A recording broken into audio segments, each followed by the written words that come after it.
नमस्कार दोस्तों, आपका स्वागत है हमारे चैनल श्री लाडली में। आज हम बात करने वाले हैं फागुन मास की अत्यंत पावन और पुण्यदायी आमलिकी एकादशी के बारे में। यह एकादशी भगवान विष्णु को अत्यंत प्रिय मानी जाती है और शास्त्रों में इसका विशेष महत्व बताया गया है। इस बार सबसे बड़ा प्रश्न यही है कि आमलिकी एकादशी 26 फरवरी को रखी जाए या 27 फरवरी को। कौन सा दिन व्रत के लिए सही है, शुभ मुहूर्त क्या है, पूजा विधि क्या रहेगी, पारण कब करना है और सबसे महत्वपूर्ण व्रत में क्या खाएं और क्या बिल्कुल नहीं खाएं। आज की इस वीडियो में हम इन सभी प्रश्नों का विस्तार से समाधान जानेंगे, इसलिए वीडियो को अंत तक अवश्य देखें। सबसे पहले हम ये जानते हैं कि आमलिकी एकादशी का महत्व क्या है। फागुन मास के शुक्ल पक्ष की एकादशी को आमलिकी एकादशी कहा जाता है। आमलिकी एकादशी का अर्थ है आंवला। शास्त्रों के अनुसार आंवला के वृक्ष में भगवान विष्णु का वास माना गया है। मान्यता है कि इस दिन आंवले के वृक्ष की पूजा करने से समस्त पापों का नाश होता है और जीवन में सुख, समृद्धि और आरोग्य की प्राप्ति होती है। पद्म पुराण में वर्णित कथा के अनुसार प्राचीन समय में एक धर्मपरायण राजा ने पूरे नगर सहित इस एकादशी का व्रत किया था। उनकी श्रद्धा से प्रसन्न होकर भगवान विष्णु ने उन्हें दर्शन दिए और उनके राज्य को समृद्धि का आशीर्वाद दिया। यही कारण है कि इस दिन किया गया व्रत और पूजा कई गुना फलदायी मानी जाती है। अब बात करते हैं कि व्रत 26 को रखें या 27 को। एकादशी व्रत हमेशा उदया तिथि के अनुसार रखा जाता है, अर्थात जिस दिन सूर्य उदय के समय एकादशी तिथि विद्यमान हो उसी दिन व्रत रखना श्रेष्ठ माना जाता है। यदि एकादशी तिथि 2 दिन पड़ रही हो तो गृहस्थ लोगों के लिए उदय तिथि महत्वपूर्ण होती है, जबकि वैष्णव परंपरा में कभी कभी अलग नियम लागू होते हैं। इसलिए आप अपने स्थानीय पंचांग या मंदिर के समय की पुष्टि अवश्य कर लें। सामान्य नियम यही है कि सूर्योदय के समय जो तिथि रहे उसी दिन व्रत रखें। अब जानते हैं कि इस दिन का आध्यात्मिक महत्व। आमलिकी एकादशी केवल उपवास नहीं है, यह आत्मशुद्ध का पर्व है। फागुन का स्वयं प्रेम और भक्ति का महीना माना जाता है। होली के रंगों से पहले यह एकादशी हमें भीतर से पवित्र करने का अवसर देती है। जो व्यक्ति सच्चे मन से इस दिन व्रत करता है, भगवान विष्णु का नाम जपता है, दान पुण्य करता है, उसके जीवन के कष्ट धीरे धीरे समाप्त होने लगते हैं।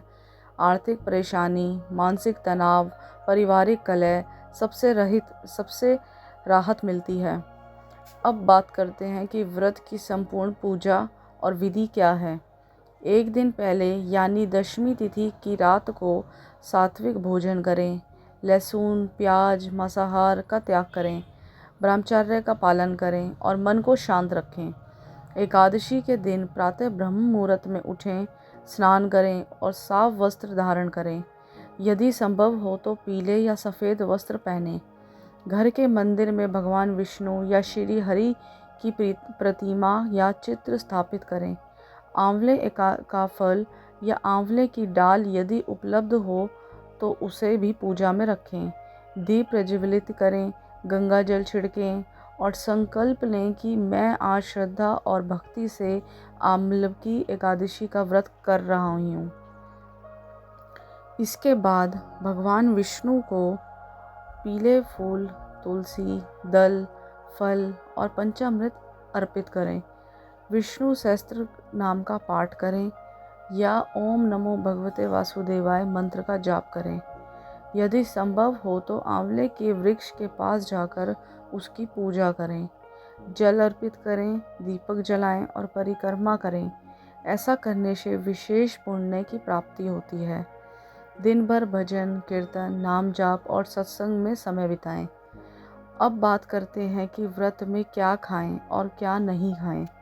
यदि आप निर्जला व्रत करने में सक्षम हैं तो जल तक ग्रहण ना करें, लेकिन यदि स्वास्थ्य अनुमति ना दे तो फलाहार खा सकते हैं। व्रत में आप फल, दूध, दही, माखन, साबूदाना, सिंघाड़े का आटा, कुट्टू का आटा, राजगिरा, आलू, मूंगफली, सेंधा नमक आदि का सेवन कर सकते हैं। ध्यान रखें कि साधारण नमक का प्रयोग ना करें। अनाज, चावल, गेहूँ, दालें, बेसन, सूजी, मैदा आदि का सेवन वर्जित है। प्याज लहसुन तो बिल्कुल नहीं लेना। व्रत में सात्विकता और संयम सबसे महत्वपूर्ण है। केवल भोजन का त्याग ही व्रत नहीं है, बुरे विचारों का त्याग भी उतना ही ज़रूरी है। अब जानते हैं पारण कब करें और कैसे करें। एकादशी के अगले दिन यानी द्वादशी तिथि में सूर्योदय के बाद और निर्धारित पारण समय के भीतर व्रत खोलना चाहिए। सबसे पहले भगवान विष्णु को भोग लगाएं, तुलसी जल ग्रहण करें और फिर सात्विक भोजन का पारण करें। पारण में सबसे पहले जल या दूध लें, इसके बाद हल्का भोजन करें। ध्यान रखें कि पारण समय का उल्लंघन ना हो, अन्यथा व्रत का पूर्ण फल नहीं मिलता। अब बात करते हैं इस व्रत के लाभों की। शास्त्रों के अनुसार आमलक की एकादशी का व्रत करने से समस्त पाप नष्ट होते हैं, अकाल मृत्यु का भय दूर होता है, संतान सुख, धन का लाभ, स्वास्थ्य की प्राप्ति होती है। जो व्यक्ति नियमित रूप से एकादशी व्रत करता है उसके घर में कभी अन्न की धन की कमी नहीं होती है। भगवान विष्णु की कृपा से जीवन में स्थिरता और शांति आती है। विशेष रूप से जो लोग मानसिक तनाव, रोग या आर्थिक संकट से गुजर रहे हैं उनके लिए यह व्रत अत्यंत फलदायी माना गया है। फागुन मास का संबंध राधा कृष्ण के प्रेम से भी है, इसलिए इस दिन यदि आप राधे राधे या हरे कृष्ण का हरे राम का महामंत्र जप करते हैं तो उसका फल आपको कई गुना बढ़ जाता है। आंवले के वृक्ष के नीचे बैठ के नाम जप करना अत्यंत शुभ माना गया है। यदि संभव हो तो गरीबों को आंवला वस्त्र या भोजन का दान करें। दान से व्रत की पूर्णता होती है। अगर किसी के घर पे आंवले का वृक्ष ना हो तो एकादशी पे तुलसी का भी बहुत महत्व है। आप तुलसी के वृक्ष के नीचे बैठ के पौधे के साइड में बैठकर और वहाँ पे अपना दीपक जला के और आप वहाँ पर अपना नाम जाप कर सकते हैं या विष्णु सहस्त्र नाम का पाठ कर सकते हैं। तुलसी का भी विष्णु के लिए बहुत ही महत्व माना गया है।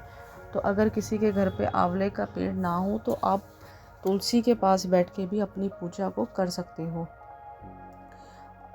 और हमारे यहाँ पर हमारे यहाँ पर जो बना रहे हैं एकादशी वो हम बना रहे हैं 27 को, मतलब 27 फरवरी 2026 को बना रहे हैं। तो आप अपने जगह के अनुसार, अपने मंदिरों के, अपने पंचांग के अनुसार आप देख सकते हैं कि आपके वहाँ पर कब बना रहे हैं। हमारे यहाँ पर 27 को बना रहे हैं एकादशी।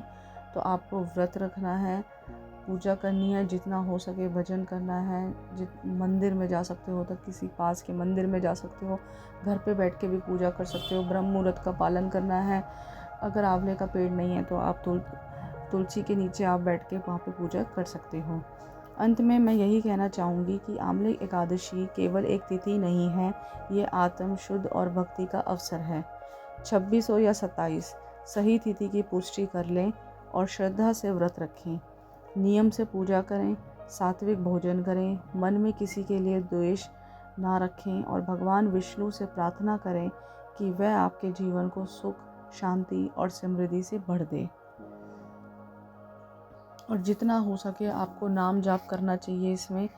अगर आपको कुछ विष्णु सहस्त्र नाम भी नहीं पढ़ना तो राधा नाम आप जाप कर सकते हो। राधा नाम में भी बहुत शक्ति है। आधा घंटा, 5 मिनट, 10 मिनट, जितना आपको टाइम मिल सके एकादशी वाले दिन तो ज़रूर आपको करना चाहिए। अगर आपको थोड़ा सा टाइम और मिलता है तो राधा कृपा कटाक्ष भी आप पढ़ सकते हैं, उसको भी पढ़ने से बहुत फल मिलता है। यदि आपको यह जानकारी उपयोगी लगी हो तो वीडियो को लाइक करें, कमेंट करें, जय श्री हरि अवश्य लिखें और चैनल को सब्सक्राइब करना ना भूलें। मिलते हैं अगले पावन जानकारी के साथ। राधे राधे।